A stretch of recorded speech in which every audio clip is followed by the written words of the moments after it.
ಶ್ರೀರಾಮ. ಯುಗಗಳು 4: ಕೃತಯುಗ, ತ್ರೇತಾಯುಗ, ದ್ವಾಪರ, ಕಲಿಯುಗ. ರಾಮಾಯಣ ನಡೆದದ್ದು ತ್ರೇತಾಯುಗದಲ್ಲಿ. ರಾವಣ ಬ್ರಹ್ಮನನ್ನು ಕೊಲ್ಲಲು ದೇವಾನುದೇವತೆಗಳೆಲ್ಲರೂ ನಾರಾಯಣನ ಬಳಿಗೆ ಬಂದು, ನೀನೇ 4 ರೂಪಗಳಲ್ಲಿ ಬಂದು ಈ ಕಾರ್ಯವನ್ನು ನಡೆಸ್ಕೊಳ್ಬೇಕು ಅಂಥೇಳಿ ಪ್ರಾರ್ಥನೆಯನ್ನು ಮಾಡ್ತಾರೆ. ನಾರಾಯಣನು ಶ್ರೀರಾಮನಾಗಿ, ಆದಿಶೇಷನು ಲಕ್ಷ್ಮಣನಾಗಿ, ಗರುಡನು ಭರತನಾಗಿ, ವಿಶ್ವಕ್ಸೇನನು ಶತ್ರುಘ್ನನಾಗಿ ಅಯೋಧ್ಯೆಯಲ್ಲಿ ದಶರಥನ ಮಕ್ಕಳಾಗಿ ಜನಿಸ್ತಾರೆ. ಶ್ರೀರಾಮಾಯಣದ ಕರ್ತೃ ವಾಲ್ಮೀಕಿ ಮಹರ್ಷಿಗಳು. ಇದು ಆದಿಕಾವ್ಯ ಹಾಗೂ ಧ್ವನಿಕಾವ್ಯ. ಅಂದರೆ ಮೇಲ್ನೋಟಕ್ಕೆ ಒಂದು ಭಾವ ವ್ಯಕ್ತವಾದರೂ ಒಳಗಿನ ಧ್ವನಿ ಬೇರೆಯದನ್ನೇ ಸೂಚಿಸುತ್ತೆ. ಇದನ್ನು ಇಂಗ್ಲೀಷ್ನಲ್ಲಿ ಬಿಟ್ವೀನ್ ದ ಲೈನ್ಸ್ ಅಂತ ಹೇಳ್ತಾರೆ. ಇದರಲ್ಲಿ ಒಟ್ಟು 24,000 ಶ್ಲೋಕಗಳಿವೆ. ಪ್ರತಿ 1000 ಶ್ಲೋಕಗಳ ಮೊದಲ ಅಕ್ಷರಗಳನ್ನು ತೆಗೆದುಕೊಂಡರೆ ಗಾಯತ್ರಿ ಮಂತ್ರವಾಗುತ್ತೆ ಅಂತ ಹೇಳ್ತಾರೆ. ಆದ್ದರಿಂದ ಇದು ಅತ್ಯಂತ ಶ್ರೇಷ್ಠವಾದ ಗ್ರಂಥವಾಗಿದೆ. ಇದರಲ್ಲಿ 7 ಕಾಂಡಗಳಿವೆ. ಇಡೀ ರಾಮಾಯಣದಲ್ಲಿ ಎಲ್ಲಿ ಓದಿದರೂ ಕಬ್ಬಿನ ಜೊಲ್ಲೆ ಹೇಗೆ ಸಿಹಿಯನ್ನು ಕೊಡುತ್ತೋ ಆ ರೀತಿಯಾಗಿ ಸಿಹಿಯನ್ನೇ ಆಸ್ವಾದಿಸುವಂತಿದೆ. ಇಡೀ ರಾಮಾಯಣವು ನವರಸಭರಿತವಾದದ್ದು. ಯುದ್ಧದಲ್ಲಿ ವೀರರಸ, ಸೀತೆಯಲ್ಲಿ ಶೃಂಗಾರ ರಸ, ಸೇತು ನಿರ್ಮಾಣವನ್ನು ವಾನರರ ಸಹಾಯದಿಂದ 7 ದಿನಗಳಲ್ಲಿ ನಿರ್ಮಿಸಿದ್ದು ಅದ್ಭುತ ರಸ, ಕರದೂಷಣರೆಂಬ 14,000 ರಾಕ್ಷಸರನ್ನು ಕೇವಲ 45 ನಿಮಿಷಗಳಲ್ಲಿ ರಾಮನೊಬ್ಬನೇ ಕೊಂದಿದ್ದು ಬೀಭತ್ಸರಸ, ಋಷಿ ಮುನಿಗಳೊಂದಿಗೆ ಶಾಂತಿರಸ, ಲವಕುಶರು ರಾಮಾಯಣವನ್ನು ಗಾಯನ ಮಾಡುತ್ತಿದ್ದರೆ ರಾಮನೇ ಆಶ್ಚರ್ಯದಿಂದ ಕೇಳ್ತಾ ಇರ್ತಾನೆ. ಸೀತೆ ಅಪಹರಣವಾದಾಗ ತನ್ನಿಂದ ಏನಾದರೂ ಕೆಟ್ಟ ಕೆಲಸಗಳಾಗಬಹುದು ಅಂಥೇಳಿ ಭಯವನ್ನು ಪಡ್ತಾನೆ. ಹೀಗೆ ರಾಮಾಯಣ ನವರಸಗಳಿಂದ ಕೂಡಿದೆ. ಈ ರಾಮಾಯಣವು ನಡೆದು ಯುಗಗಳೇ ಕಳೆದಿದೆ. ಆದರೂ ಇಂದಿಗೂ ರಾಮಾಯಣವನ್ನು ಹೇಳ್ತಾರೆ ಅಂತಂದರೆ ಸಾವಿರಾರು ಜನರು ಬರ್ತಾರೆ. ಯಾಕೆ ಅಂತಂದರೆ ಇದರಲ್ಲಿ ಬಹಳಷ್ಟು ಮಾನವೀಯ ಮೌಲ್ಯಗಳು ಅಡಗಿದೆ. ಮೊದಲನೇದಾಗಿ ವಾಕ್ಯ ಪರಿಪಾಲನೆ. ಇಲ್ಲಿ ರಾಮನದೇನೂ ತಪ್ಪಿಲ್ಲ. ಆದರೂ ತನ್ನ ತಂದೆಗೆ ಕೊಟ್ಟ ಕೆಟ್ಟ ಹೆಸರು ಬರದಿರಲಿ ಅಂಥೇಳಿ ತಾನು ಕಾಡಿಗೆ ಹೋಗ್ತಾನೆ. ಸಂಸ್ಕೃತದಲ್ಲಿ ದಂಡ ಅಂತಂದರೆ ಶಿಕ್ಷೆ. ಅದನ್ನು ಅನುಭವಿಸಲು ಕಾಡಿಗೆ ಹೋಗಿದ್ದರಿಂದ ದಂಡಕಾರಣ್ಯ ಅಂತ ಹೆಸರು ಬರುತ್ತೆ. ನಾವು ಯಾವಾಗಲೂ ಪಾಸಿಟಿವ್ ಥಿಂಕಿಂಗ್ ಅಂತ ಹೇಳ್ತೇವೆ. ಇಲ್ಲಿ ರಾಮನಿಗೆ ಶಿಕ್ಷೆಯನ್ನು ವಿಧಿಸಿದಾಗ ರಾಮ ತನ್ನ ಚಿಕ್ಕಮ್ಮನಾದ ಕೈಕೇಯಿ ಬಳಿಗೆ ಬಂದು ನಮಸ್ಕರಿಸಿ, ಅಮ್ಮ, ನೀನು ಎಷ್ಟೊಂದು ಕರುಣಾಮಯಿ, ನನಗೆ ಕಾಡಿಗೆ ಹೋಗುವಂತಹ ಸುಲಭ ಸಾಧ್ಯವಾದುದನ್ನು ಹೇಳಿದೆಯಾ, ತಮ್ಮನಾದ ಭರತನಿಗೆ ರಾಜ್ಯ ಭಾರವನ್ನು ವಹಿಸಿದೆಯಾ ಅಂತ ಹೇಳ್ತಾನೆ. ಮೂರನೆಯದಾಗಿ ರಾಮ ಸ್ಥಿತಪ್ರಜ್ಞನಾಗಿರ್ತಾನೆ. ಬೆಳಿಗ್ಗೆ ಎದ್ದಾಗ ನಿನಗೆ ಪಟ್ಟಾಭಿಷೇಕ ಅಂತ ಹೇಳಿದ್ದಾರೆ, ರಾತ್ರಿಗೆ ನೀನು ಕಾಡಿಗೆ ಹೋಗು ಅಂತ ಹೇಳ್ತಾರೆ. ರಾಮ ಎರಡನ್ನೂ ಸಮಾನವಾಗಿ ಸ್ವೀಕರಿಸ್ತಾನೆ. ರಾಮ ಹಾಗೂ ಸೀತೆ ಒಬ್ಬರ ಮನಸ್ಸನ್ನು ಒಬ್ಬರು ಅರಿತುಕೊಂಡು ಬಾಳ್ತಾ ಇರ್ತಾರೆ. ಆದ್ದರಿಂದಲೇ ಆದರ್ಶ ದಂಪತಿಗಳಾಗ್ತಾರೆ. ರಾಮ ಹನುಮರ ಸಂಬಂಧ ಸ್ವಾಮಿ ಸೇವಕರ ಸಂಬಂಧವನ್ನು ಹೇಗಿರಬೇಕು ಅಂತ ತೋರಿಸುತ್ತೆ. ರಾಮ, ಲಕ್ಷ್ಮಣ, ಭರತ, ಶತ್ರುಘ್ನರು ಒಂದೇ ತಾಯಿಯ ಮಕ್ಕಳಂತೆ ಬಾಳಿ ಭಾತೃಪ್ರೇಮವನ್ನು ಜಗತ್ತಿಗೆ ತೋರಿಸಿದ್ದಾರೆ. ರಾಮ ಸುಗ್ರೀವರು ಉತ್ತಮ ಸ್ನೇಹಿತರಾಗಿರ್ತಾರೆ. ಅಷ್ಟೇ ಅಲ್ಲದೆ ಇಡೀ ರಾಮಾಯಣವು ತ್ಯಾಗಮಯ. ರಾಮನು ರಾಜ್ಯ ತ್ಯಾಗ ಮಾಡ್ತಾನೆ. ಭರತ, ಲಕ್ಷ್ಮಣ, ಶತ್ರುಘ್ನರು ತ್ಯಾಗವನ್ನು ಮಾಡ್ತಾರೆ. ಕೈಕೇಯಿ ರಾಮನೊಬ್ಬನಿಗೆ ದಂಡನೆಯನ್ನು ವಿಧಿಸ್ತಾಳೆ. ಆದರೆ ಸೀತೆ ತನ್ನ ಪತ್ನಿ ಧರ್ಮವನ್ನು ನಿರ್ವಹಿಸ್ತಾ ರಾಣಿಯ ವೈಭೋಗವನ್ನು ತ್ಯಜಿಸಿ ರಾಮನೊಂದಿಗೆ ಹೋಗ್ತಾಳೆ.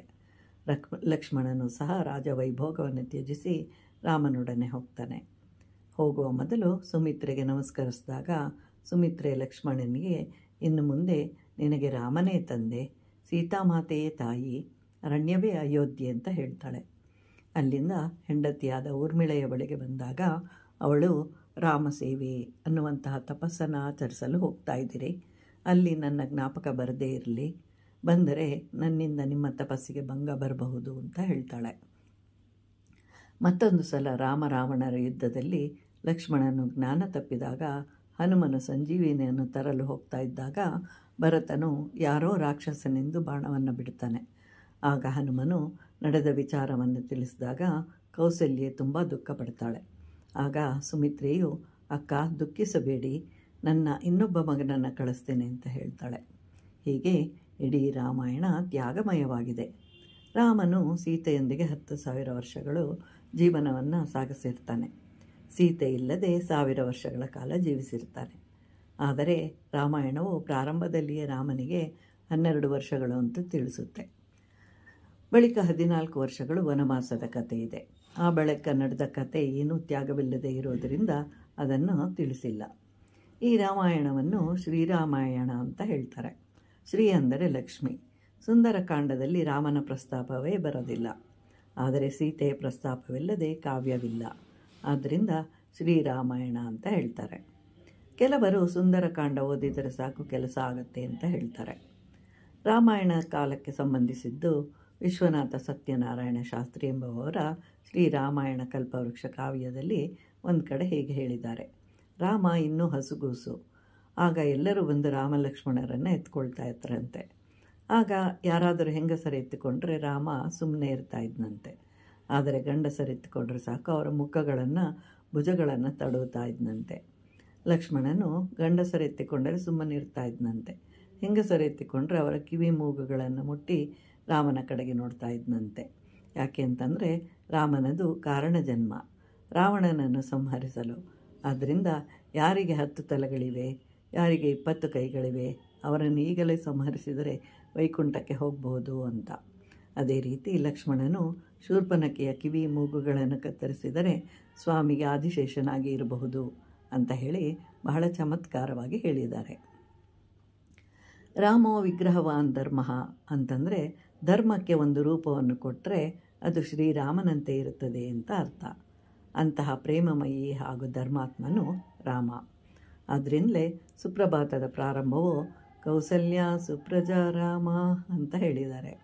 ಅಷ್ಟೇ ಅಲ್ಲ, ಅಭಿರಾಮ ಗುಣಾಕರದ ಶರತೆ ಜಗದೇಕ ಧನುರ್ಧರ ಧೀರಮತೆ ರಘುನಾಯಕ ರಾಮ ರಮೇಶ ವಿಭೋ ವರದೋ ಭವದೇವ ದಯಾ ಜಲದೇ.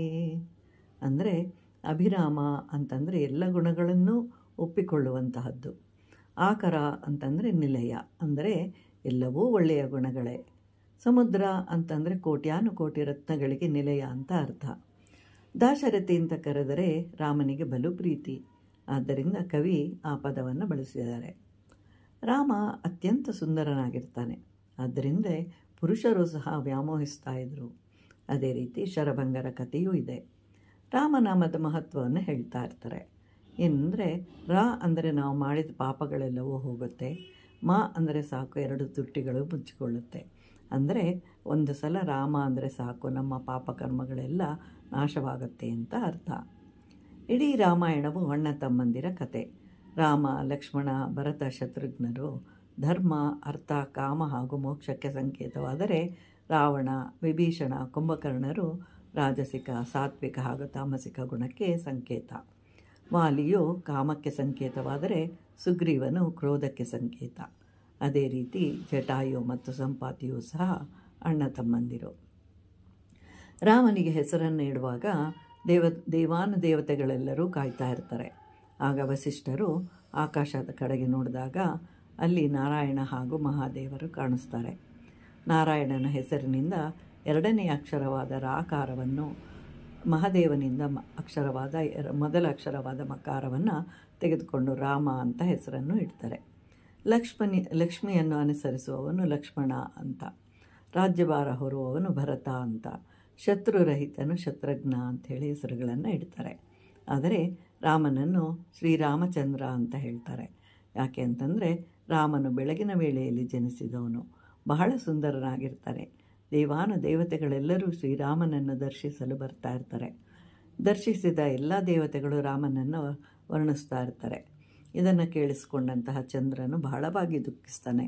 ಬೆಳಗಿನ ವೇಳೆಯಲ್ಲಿ ತಾನು ರಾಮನನ್ನು ನೋಡಲು ಸಾಧ್ಯವಿಲ್ಲ ಅಂತ. ಆಗ ರಾಮನು ಚಂದ್ರನಿಗೆ, ನೀನು ದುಃಖ ಪಡಬೇಡ, ನಿನ್ನನ್ನು ನನ್ನ ಪಕ್ಕದಲ್ಲೇ ಇಟ್ಕೊಳ್ತೀನಿ ಅಂತ ಹೇಳಿ ಅಂದಿನಿಂದ ರಾಮಚಂದ್ರನಾಗ್ತಾನೆ.